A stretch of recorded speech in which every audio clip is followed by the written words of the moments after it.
L'apprivoise, c'est l'utilisant. Oui, Par l'utilisation, sans peur, qu'on va découvrir à quoi ça sert le couteau pour des bons et à quoi ça sert le couteau pour des pires. La reconnaissance des formes, j'ai travaillé sur ça il y a 20 ans, quand les reconnaissances de visage commençaient, parce que j'ai eu la chance de collaborer avec quelqu'un qui travaillait dans la reconnaissance des visages. Et il développait des douaniers automatiques pour l'aéroport de Sydney. Et moi, j'ai appris de lui tous les maths pour mesurer des champs magnétiques sur le soleil. Même technologie, qui reconnaissait un visage ou un profil sur le soleil qui me donnait un champ magnétique. Donc, il n'y a pas de mal dans l'algorithme en soi. C'est seulement dans l'utilisation. L'exemple du couteau est toujours intéressant. Donc, voilà, comment faire?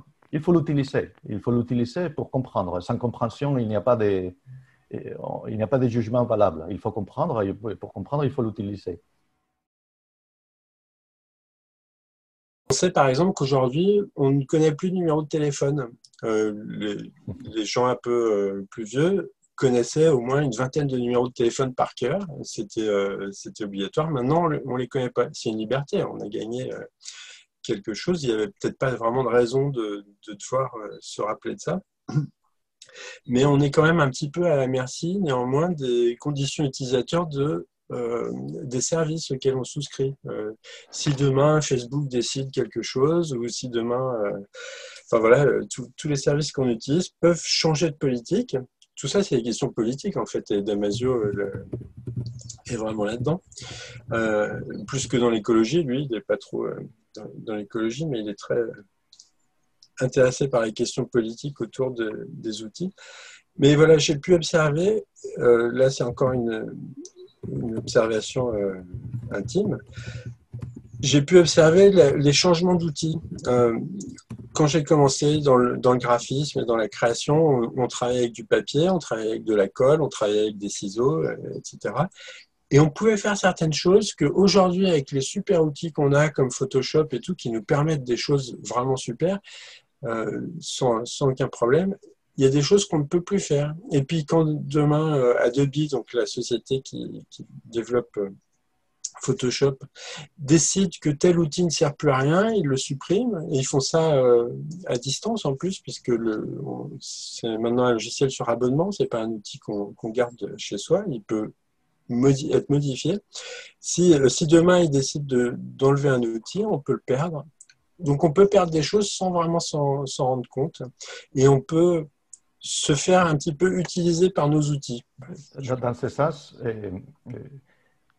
dans mon boulot, dans mon travail de chercheur, il n'y a pas les outils, il n'y a pas les Photoshop, il n'y a pas les programmes. Et je sais que ça implique un effort, ce que je veux dire, que beaucoup de participants diront bah, on n'est pas capable de faire ça, mais nous, on doit se faire tous nos outils. Et donc, les outils répondent exactement à nos besoins. Donc, on ne dépend plus de Google, ni de Facebook, ni de Photoshop pour faire quoi que ce soit parce qu'on se fait nos outils. Et ça, c'est une façon aussi d'aborder tout ça. C'est vraiment vaincre sa peur et y aller, et apprendre à programmer peut-être en fonction de chacun ce qu'il veut faire. Pour rebondir sur ce que disait Jean-Noël, pour moi, ça soulève encore la question de l'utilisation et de la compréhension. Effectivement, utiliser des logiciels tels que Photoshop permet de faire des trucs super jolis, mais en fait, il existe tout un monde au-delà des logiciels classiques que beaucoup de gens utilisent. C'est vrai parce que la publicité est très bien faite. Il existe ce qu'on appelle les logiciels libres qui permettent de s'affranchir et d'être plus participants que juste consommateurs. C'est vrai, par exemple, pour les logiciels graphiques. Il y a un logiciel qui s'appelle GIMP qui permet de faire du dessin. Il y a tout un écosystème. Alors, un exemple beaucoup plus connu, par exemple, c'est Firefox. Beaucoup de gens, je pense, ont au moins entendu le nom. C'est un navigateur Internet qui est libre, ouvert et participatif.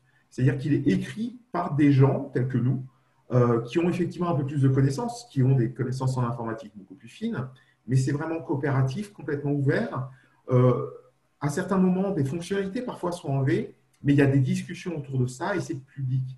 Et en fait, une des façons d'être acteur de son informatique et de ne pas la subir, de ne pas subir cette peau numérique, mais de la créer soi-même, c'est justement d'utiliser des logiciels libres. Et ce qui est intéressant, c'est que récemment, il y a eu le passage en fait, des logiciels sur ordinateur, tablette, téléphone, à des logiciels qui sont en ligne, dans les nuages, dans le cloud. et où on perd quelque part vraiment ce concept d'abonnement. Hein. On perd la matérialité du logiciel. C'est un peu compliqué de dire qu'il y a une matérialité du logiciel, mais on perd la matérialité, la possession d'un logiciel pour en fait avoir simplement l'accès et l'abonnement à un service en ligne. Et en fait, il y a tout un travail, et la France est assez leader dans le domaine de mettre en ligne des services qui soient ouverts et écrits avec des logiciels justement collaboratifs. Je vais juste citer le Framasoft, en fait, qui est une sorte d'association française qui, vous avez peut-être déjà eu des Framapad ou des Framadate, qui sont, Framapad, c'est un logiciel d'écriture de texte en ligne coopératif, et Framadate, c'est quelque chose qui ressemble à Evento ou Doodle, qui permet de se mettre d'accord sur des dates. Et en fait, ces logiciels sont des logiciels qui ont été mis en ligne par des associations, qui sont maintenus par des associations de manière ouverte, et on a vraiment une visibilité de ce qui se passe. Et quelque part, pour moi, je suis tout à fait d'accord avec Arturo, il ne faut pas du tout avoir peur de ça. Simplement, il ne faut pas le subir et il faut être capable de donner les clés qui permettent aux gens de se dire OK, moi, je n'ai pas forcément le niveau de me fabriquer mes outils, ou il faudrait qu'on soit beaucoup plus nombreux pour fabriquer des outils un peu complexes. Mais pourtant, ben, voilà, il y a des gens qui ont fait cet effort et qui ont une sorte de vision très ouverte et très généreuse de dire ben, nous, on l'a fait. Voici ce qu'on a fait. On vous donne tout. Vous l'utilisez comme vous voulez. Vous le reprenez, vous le transformez, vous l'adaptez et vous le faites vivre. Et en fait, quand on subit, effectivement, on se retrouve à avoir des logiciels dans des universités, et je pense que dans les bibliothèques, c'est pareil, où de temps en temps, on se sent à l'étroit et on se dit, tiens, mais cette chose-là, j'aimerais la faire, elle est triviale, elle est intuitive, mais elle n'a pas été mise dans le logiciel par des programmeurs. Je rappelle, hein, le logiciel, il n'a aucune vie. C'est la façon dont ont été faits les programmes par des programmeurs qui a un impact. Et là, vraiment, on se rend compte que devenir acteur, parfois même simplement aller dans les communautés de gens qui programment ces logiciels en disant « Ah, mais moi, j'aurais ce besoin » ou « Cette chose-là, c'est une limite ». Enfin, faire un retour fait vivre une sorte de communauté qui permet d'avoir après des logiciels qu'on contrôle et dans lesquels on peut réellement se plonger en étant acteur et pas simplement passivement en le subissant.